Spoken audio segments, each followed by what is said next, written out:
A lot of the data is stored in the water balance table. Go to irrigation, water balance edit, and this is the screen that appears. So let's have a quick look at what these different fields mean. Starting from the left, you'll see the date. Theoretical is if we have future days in there. Interpolated data would be if the irrigation that we're looking at are interpolated. Rain data, and this would be the raw rain as registered. And you may remember when we talked about rain model, we set up a rain model under blocks, and that explains how 0.34 of an inch of rain becomes 0.12 in our water balance, and how 0.05 becomes nothing. So you can go back to the rain model and consider that again. So this is the rain that fell, effective rain that we're going to use in our water balance calculations. Irrigation unit selected for this property, inch, and then the different irrigation systems, system 1, system 2, system 3, which translates into a net irrigation for each, which translates into a water balance for each.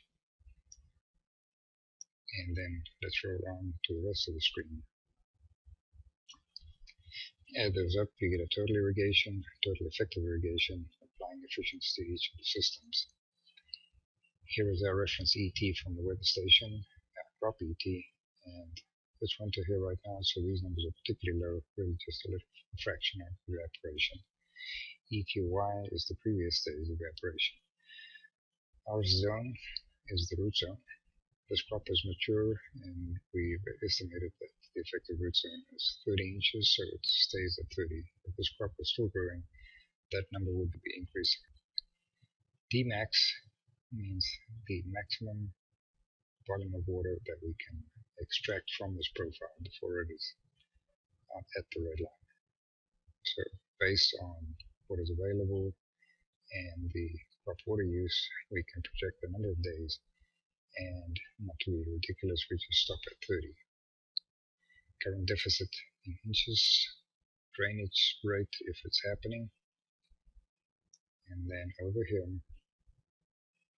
field capacity within the root zone moisture, and root zone as determined by the probe, and we're using this probe to moderate the actual root zone moisture. And over here you'll see we're using an AquaCheck probe, and these are the calibrated values per sensor from the AquaCheck probe that makes up our water balance and our calculation. If you ever make any changes to this, you need to click the save button. It'll go into a recalculation of the period you've been